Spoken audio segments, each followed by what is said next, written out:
Hello, everybody. Happy May 4th, 2020. My name is Christopher Saunders, and this is the Connecticut Sports Talent Show, where we talk all things talents in Connecticut. And on today's show, we have the Guilford football head coach, Anthony Salvati. Coach Salvati, thanks so much for being able to come on today. No, thank you. Thank you for having me. I appreciate it. I'm looking forward to it. I've been looking forward to this interview since, when I was able to reach out to you on Twitter last week, because I know the Guilford program has kind of gone through a little bit of turmoil, and we'll get to that, a little bit as far as how you're trying to bring the program back to being one of the better programs in Connecticut. But first, I want to talk about yourself. Go into your coaching background about what got you into becoming a football coach. I think even when I was a player, I think you have to take that look in the good look in the mirror at some point and say, hey, you know what? You're 5'8", 180 pounds, 175 pounds. The ceiling's coming at some point. Mhm. And I've always, even when I was a player, I loved the back end of the game, the preparation for it. The scouting reports, the tendencies. And so that even as a player kind of was in my head that maybe it's just something I want to look into going forward. And I remember telling my high school coach that at the time, and he said, you do have the mind for it, Ant. So, think about it going forward. So, fast forward, you're 22, 23, you're still kind of finding yourself. And I remember helping out with a youth team in North Branford and liking it, but it's still, it wasn't enough for me. You only get limited time with youth players. I think it's like you practice twice a week and then you have a game.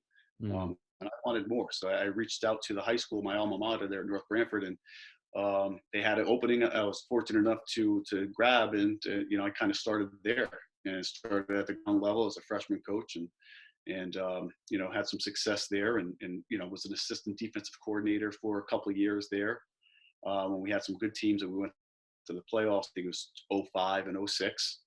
And then right around that time is when I started transitioning to the offensive side of the ball, when we started running some triple option. That was always my bread and butter and my background as far as an offensive style goes. So I'd say from the 2006 season to 2008, I was kind of I switched over to the offensive side of the ball and became the assistant offensive coordinator.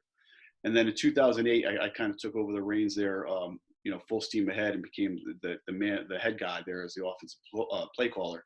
Mhm. And we were fortunate enough to have some good players and good teams, and obviously it makes the play calling look a lot better when you have some studs around you, which we did. So we had a nice little run there. I think we made about four or five playoff appearances with two state championship appearances as well. So I've been coaching for 15 years. I keep saying 15 years. I was in North Branford for 15 years, so I'm probably 17 years now. I forget that I'm getting up there in age, but so this is going to be my 17th season, I believe, coming into this year. Hey, Coach, I'm not going to lie to you. You look pretty good for however old you are. I mean, I wish I could say the same. I haven't gotten a haircut in a month, and I look like I'm 40. I just So, I just shaved my head off last week a little bit, so I'm 40 now. So I'll be 41 this season. And I think that's one of the reasons why I like coaching, being around the kids. It kind of keep you young. I was just about to say, you look lively. You don't look like you're tired at all. It seems like you could go a couple, 20, 30 more years, and you'll be good. Hey, we're trying. That's the goal. That's the goal. Now, I just want to go back to you were a defensive coordinator for a little bit, and then you went to the offensive side. Talk to Sure. me about being on both sides of the ball. Do you feel like now being a head coach at Guilford and having that experience on both the offense and defense, it kind of gives you maybe an upper hand as a head coach? Yeah, I mean, I think anytime you can experience, multiple facets of the game, it's got to be some type of positive for you. Um, you know, when you're on the offensive side of the ball and you're calling plays and you understand what the defense is trying to do with their philosophy, whether it's a zone coverage or man coverage or a three-man front, four-man front, you kind of know where some of those holes or vulnerabilities might be. And the same thing goes when you're on the defensive side of the ball and you're coaching the defense. When they go, two by twos, they're spreading you out for a reason. They're trying to get you out space and try to match up. Or if they're a power run game, single wing, and they're bringing guys in the box, defensively, what you got to do, you got to go a little bit bigger up front. And so, yeah, I think being able to coach both sides of both sides of the ball over those couple of year period there did kind of help me prepare to where I am now.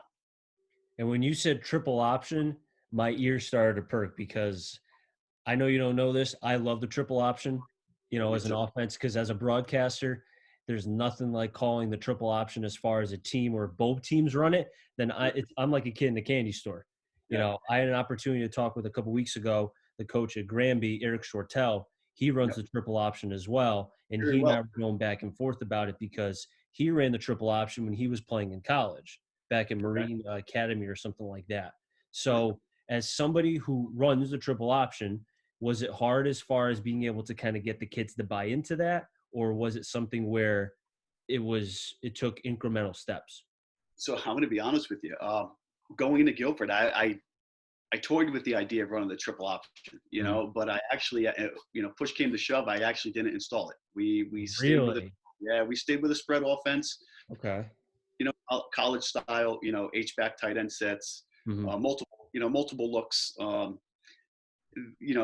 Every now and then I look back, I wonder if I should have ran triple option because it's so hard to prepare for week in and week out. You can't really simulate it in practice. It's hard for teams to prepare for you. Mhm. Um, but I like what we have. I think we made the right decision going in the direction that we did with the spread.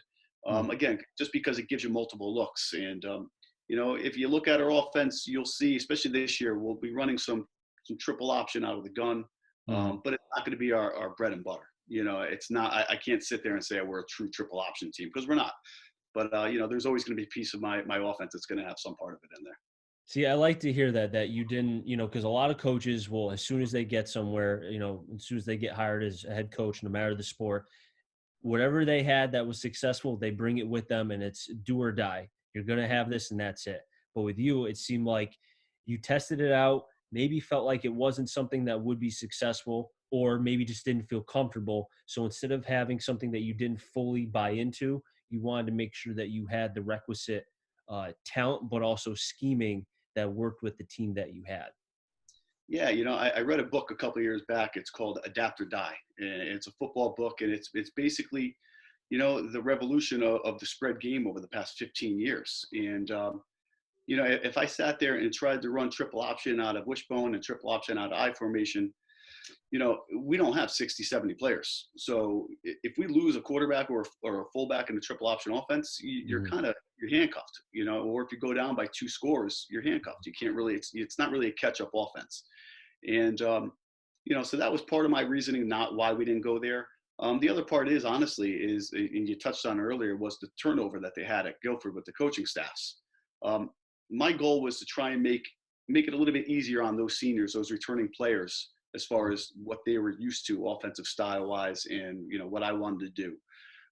And luckily, I think we did an okay job at that. At the end of the day, you still want to, put together the offense that you want to run, Mhm. but you also have to take into the players' considerations and as well as what they might be good at and what they might be used to, so you can get the best out of them as well. There was a quote that you had to Game Time, and I think this was right when you were hired. You said, "Getting wins and playoff appearances are obvious goals, but I want to bring stability to the program." Yep. Now, I know what that means, but tell the people who may not know exactly what Guilford has been through and explain that quote. So I mean, I can go back to the mid 2000s when Coach Benoit was there. He was the guy that really started to put Guilford on the map, but again struggled year in and year out keeping players and he ended up leaving to go to Hamden, I believe, and Coach Tom Unger took over, and he had the same type of success. And then he kind of left and he went to West Haven, I believe, or somewhere, and they hired Coach Eagle out of Morgan, who was a great guy, great coach as well. But he ended up leaving after 2 years. I guess he had some family issues he wanted to attend to, and you can't fault a guy for that. And then they hired Coach Avalone, who again is a great guy. He's a friend of mine as well. And again, it was only a 2-year stint. So Mhm. if you look back over the past, I think if we say from '05, the past 15 years, you have, 4 head coaches. So I'm the fifth one. That's almost a 3-year average. I'm not a math major, but whereas, you look at some of these other towns around you, they have coaches there that have been there 10, 20, sometimes even more years. Mhm. And, I think in order to become that successful program and you get those wins that you want to get, as any coach would, you have to build some type of foundation and have stability. They can't have a question mark year in and year out. Oh, is coach going to be here, or is that coach going to be here? Are we losing this coach at this position? So that's my biggest goal, and it still is to this day. I mean, it's I think we're heading that direction. We've made strides. We made some good strides this past year. I mean, the record might not show, but again, I said it, when I was hired, it's not always about the wins and losses. I think if you look at what we're doing, Mhm. I have or actually I have 10 coaches on staff with me. Um, all 10 are returning, and we added another one as well. So we're keeping the entire staff together.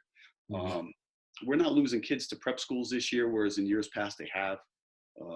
We have a great relationship so far with the youth program, working hand in hand with the president and the coaches, and going over our philosophy and getting our terminology in there. So I think we're setting this thing up in the right way to get the stability that we need in this program to make this a successful program now and down the road. It's kind of a twofold thing. You want to win, Mhm. now, but you also want to look down the road and make sure that this program's in a place where it should be. See, I think that's the key, and you just, alluded to it. Youth programs, being able to kind of have a certain pipeline because you wouldn't, when you think about the powerhouse schools, I mean, I know because I broadcast in the NVL, and I always hear about how Ansonia is a dominant team, and and I've heard that for years since I started broadcasting for the NVL.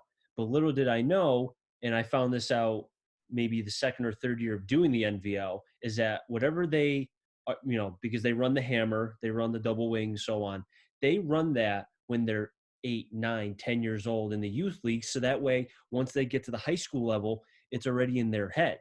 And I think, just like what you mentioned too, having the youth programs and preparing them for when they go to Guilford, then it takes a little bit less from you as a coach to have to teach your sort of system, and allows you to be able to focus more on the team aspect rather than individually. 100%. And that's the direction we're trying to go. But yeah, I agree. I kind of got that from, one of my coach, Coach Sagnell at North Haven.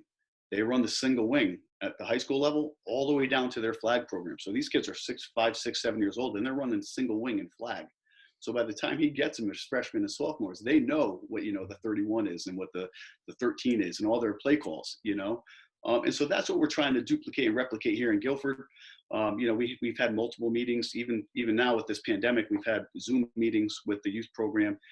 And again, obviously you can't teach a 7-year-old or an 8-year-old the same way you teach a 17-year-old.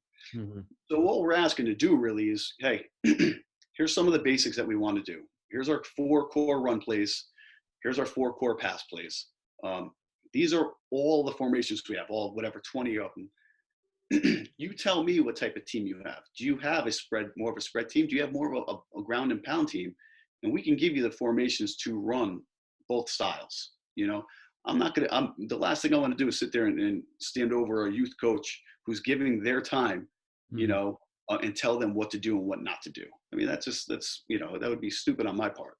Um, Mhm. but I want to give them enough ammunition so that they can at least set the groundwork for these kids to prepare them for when they come up and hopefully be successful at the same time. Teamwork makes the dream work. And, for you to be able to have that communication, have that relationship with the youth coaches is not only big for the players and the coaches, because now they can kind of see what the high school coach is thinking of, but also you're now going into the community. And I think, as you mentioned about how, there's been, and not to, poo poo what the other coaches on why they left, they had to leave for reasons that they needed to respect that 100%. But you Absolutely. need to have that community, as far as that relationship with the community. I was talking with the Benell coach yesterday, Coach Jenkins, and he Great, was great. telling me, oh, he's a fantastic guy. I could have talked to him for 4 hours, but he kept mentioning about how I need to go to the community. I go into the community. I want them to, respect me. I want them to understand I respect them. And it seems like you're doing that with the youth programs first, but then trying to branch out to other sides as well. Yeah, absolutely. Even with the administration at the high school, when I came on board, I let them know right away. I said, listen, whatever rules you have in place here at the school, I'm going to back you guys up 100%. You're not going to get from me, if a player comes to me saying, hey, coach, I got a detention because, Mr. Jones didn't like me or Mhm. well, guess what? You got a detention, you're punished for it. Don't come, I don't want to hear it's Mr. Jones's fault. It's player X's fault, Mhm. and I think that's where we're working hand in hand with the administration is going to help as well. And so far they've had my back every step of the way as well. if I had an issue with a player or a parent, we took it up the right way. We met. And, I think it has to be a two-way street, whether it's the administration, community, youth program. Mm. And, we're doing that so far. So it's been, to say it's been easy, no, but it's been beneficial, and I think we're heading in the right direction. Now, before we get into the couple players that I've highlighted, and I'm sure there'll be others we'll talk about as well, tell me about how your first season with Guilford was. I know the record was not, the best, but there's always a glass half full approach, and Rome was not built in a day, and I think people forget that. So tell me about how your first season with Guilford was. So I'm gonna get the monkey in the room. We were 4-6, and you know the the competitive side of me hated it. Hated being 4-6. I hate everything about what 4-6 says. It kind of says you're mediocre. That being said, when you actually sit down and you break down the season, listen, you get hired again. I'm the third coach in 3 or 4 years there. So you lose kids right off the bat. We lost 4 returning starters that should have been on that team to prep schools, Wow. including an all-league quarterback and an all-state lineman. So we are, already I'm taking a position that I was like, okay, we have a potential, with all these kids coming back, and now all of a sudden I got 4 kids gone. You take that in stride. You don't use it as an excuse. It just makes you work that much harder. So we dug, we grinded in the off season, and we worked hard. We got into the camps we needed to. We got into the passing leagues we needed to. And the kids started, picking up stuff slowly but surely. Not as quickly as you'd like, but at the same time, we have to understand why. It's another system. As much as we try to keep it as close to what they're used to, we still have to make it ours as well. So it did take us a little bit longer to get going. And then we opened up with Branford, who was, on paper, one of the best teams in the division, and well coached, and they had some high expectations going into the season. And it's a border rivalry, so it's a hyped game no matter how you look at it, whether you're 0-0 or 0-10 or 10-0. It was going to be a test right out of the gate. And we went down to the wire with them. We pulled out a 2019 victory, and we got the season started off with the right way. And we won our first 4 games. We started out 4-0. I'm sorry, we started out 3-0. And then we faced 3-0 East Haven. So we're both undefeated at this point going into week 4. And East Haven runs a triple option. Coach Benoit runs it very well. And again, we're in a dogfight. It's in a division game. It's a border rival, and we lose 34-28, so it's a good game. I mean, you come out on the short end of the stick there, but again, it's still a loss. And then you got to go take a long road trip to Massac, who's traditionally a great program. They were in the state championship a couple years back. They're always fighting for playoff spots. Well-run program. It's and it was one of those games you got off the bus and you wish you never did. They stopped us from start to finish. They were the better team that day. They might be the better team 8 out of 10 games. I don't know, but we didn't make it any easier on ourselves. So, long story short, we started out 3-0. We lost 6 in a row. We lost 5 in a row at that point. And now the the cracks start to happen in the foundation there. And it's, you gotta, as the head coach, you got to figure out what's going on, what's working, what's not working, what can we change. And we had our growing pains. We got through it, and we picked up another win towards the end of the season. And then, we finished the season with Daniel Hand, who's, Daniel Hand. I don't think I have to say anything else. They're pretty, last time I checked, they were pretty good.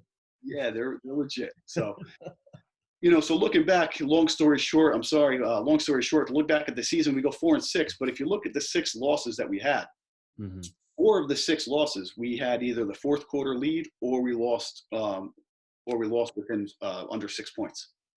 So, you take away, if you had some experience, coming back, or if you had some, some different breaks in the game, you're not 4-6. You can easily be 7-3. The way they broke. So, coulda, shoulda, woulda.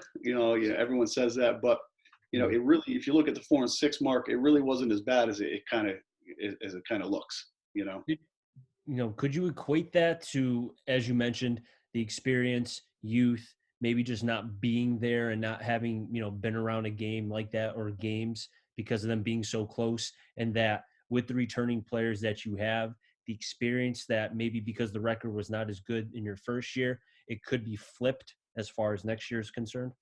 I think, yeah, to answer your first question with the inexperience, yeah, I think inexperience played a lot to do with it. There was a lot of kids, and I remember doing this after the Brantford game. I had the kids raise their hand after the game saying, "Hey, how many of you was this your first varsity experience?"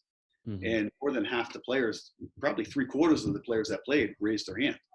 You Wow. know, so even though they were juniors, it was their first time out there, at that point, and we had 11 seniors, some of those 11 seniors didn't play the year prior. So again, it was definitely a Mm. inexperienced team to a degree. Um, we had some key bright spots with seniors that were very, very good. I mean, you know, out of the 11 seniors, we have four going to play college football, which is huge. When you look at the year prior, they had zero.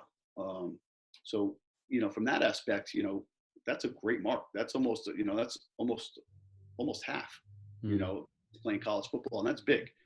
Um, and then you get those other kids, the juniors that didn't have the experience last year. Now I expect them coming back this year with a year under their belt to have that confidence, to have that experience, Mm-hmm. to really lead us in the right direction going forward. And we have some key guys coming back at key positions, which makes it a little bit more, promising going forward.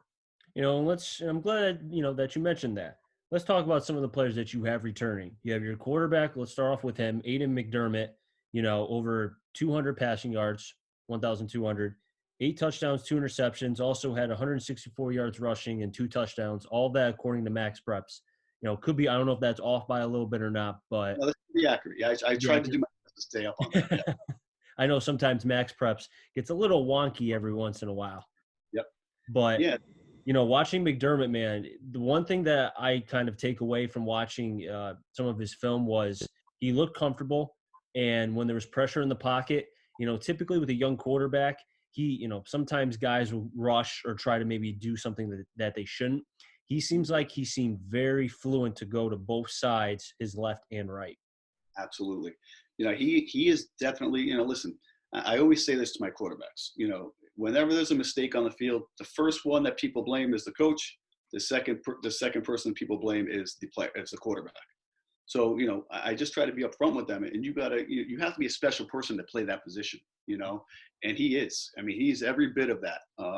Athletically, physically, mentally, he is. We found the diamond in the rough. Like I said, we were supposed to have a different quarterback coming back, an all league quarterback for that matter. Um, and he was kind of thrusted into that position, and he was ready for it. I mean, the lights were never too bright for him. Like I said, we had some close games. Mhm. His numbers show that he was ready for it. When you throw 8 touchdowns, only 2 interceptions, that means you're doing your job protecting the ball and keeping the offense on the field and putting them in a position to win, which is all you ask of for your quarterback to do. Now the passing yards, I want to touch on that because 1,200 yards, quarterbacks nowadays, sometimes they throw, especially high school, throw over 2,000, 3,000 yards. So, close to it. Mhm. That 1,200 yards is huge for us. And the reason being is we ran the ball almost 70% of the time. I noticed that. So when he's only getting 30% of the opportunities, and he's still putting up 1,250 yards, and then, like you said, he almost ran for 200 yards as well. Mhm. That's huge, and the reason why we didn't throw the ball, the reason why the ratio was 70-30, 65-35 was no slight to him. We had some growing pains at the wide receiver position. Touch on that. We Mhm. had only one returning receiver, and I would say my offense, the hardest part is that receiver position. Mhm. Because I need two different styles of guys out there, wide receivers and slot receivers, speed guys and Mhm. big guys. And it's a lot of different concepts. And for them, they need to know ins and outs of routes, ins and outs of coverages. And Mhm. it took them lot longer to develop that. Um, and that's that's one of the main reasons why we were 65-35, 70-30 there. But by no means was it any slight Mhm. on eight. That this kid, I'm telling you, if the college coaches don't know who he is now, they're going to know this fall. He's got all the attributes to be a stud in the state. Hopefully that can help as far as people understanding that, hey, Guilford's got a quarterback and they should understand, and here's what he can do. Another player that I want to hit on as well is the super, because I'm a baseball guy. Baseball has always been my love, my passion. So when I usually will say this in a broadcast. If I see a kid that plays more than two positions in a football game, I call him a super utility guy. This kid is like a super utility guy. Special teams, safety corner, wide receiver. Ian Durda. Tell me about this kid because he seems like plug and just go do your thing, young man. He is. You know what? He's that type of kid where he's a spark plug. He Mhm. really is. You look at him in stature, he's about 5'8", 165 pounds. The lights aren't too bright for him. The moment's never too big for him. The two players, both McDermott and Durda, seem like guys that you can be able to say, hey, here's how to do it. Just watch how these young men kind of produce on and off the field. Is there a player that maybe I did not mention that you feel like people should know about come the 2020 season? Yeah, I mean, listen, I'm a coach. I could plug 5 or 6 guys right now because I do. I have that much confidence right now in some of these kids that are returning Hmm. that may not have lit the world on fire last year because it was their first year starting. Hmm. But just seeing the little glimpses that they showed, I'm expecting big things for them. One is actually the big guy in the middle is our nose tackle, Jimmy Krupp. He was all league last year for us. He's returning. He's 6'3", 305. The minute he's on the field, he just locks down. He's always the kid's getting double teamed, triple teamed, but he's Really? clogging up that middle, and he's really, I mean, he's going to be special. He's going to be very special. And again, he's only going to be a junior for us, so we have him for 2 more years, and Hmm. uh, that's something special in the SEC. Drew St. Dennis is one of them. Very quality kid, great route runner, great hands. He started at weak safety, strong safety for us. Hmm. So yeah, we have a bunch of kids, and I feel like I'm missing a couple other ones. But Nico Tartagni, who's another captain of ours, I've heard uh, about that name. Yep. Yep. he is a coach's dream. He does You're anything not you the, ask. I don't mean to cut you off. You're not the first person that's told me that. Oh yeah, About Nico. That's not. I've heard that about because I've talked to a couple coaches just to get an idea about who the Guilford team is, just because I like to make sure I'm prepared when I do these interviews. And they told me one coach in particular said there's a kid named Nico who, if he was on my team, I would love him. oh, So kudos. I'm telling you, he is a coach's dream. He will do. He's our leader. I mean, even last year as a junior, he was a leader for us. He's a captain for us this year. And again, he was our starting H-back, which is a fullback, like the old days, but we kind of offset him, so it's an H-back. Mhm. And we kind of got bumped up on the offensive line last year. And I think it was going into week 1, to be honest with you, our starting left tackle got hurt. So we had to move some people around. And lo and behold, we had to start him at guard. And the kid had never played the line before. He moves to left guard. And that's it. I mean, the kid he was our starting left guard the rest of the year. He just, and he's not a big kid. He put on some weight for us to play that position, but he's Mhm. 5'9", 200 pounds. But he's also a linebacker. And he was the second leading tackler on the team last year. And, he rotated in there because we tried to keep guys fresh. But this year, Mhm. I'm fully expecting him to have 100 tackles easily on defense. I mean, he's a coach's dream. He's another one looking to play at the next level. And I'm telling you, any Mhm. coach, any coach that wants a football player, not even I can't even give him a position, just a football player, a great kid. That's Mhm. the kid you want. The future seems bright for Guilford, and it seems like they may have the right man for the job in you, coach. I could tell you're very passionate about your players, about the program, about the community, and you know what? I think brighter things, as I've said, before, are ahead for the program. Thank you. I appreciate it. Now, coach, we're just about out of time, but there's one more question I want to ask on a personal note. How is your son? I know he went through his first round of chemo, if I recall, Yeah. and if people don't understand, he does have lymphoma and he's 11 years old. He seems like probably as you are, a battler, a grinder. He will beat this, but how is he doing? Thank you for asking. Number one.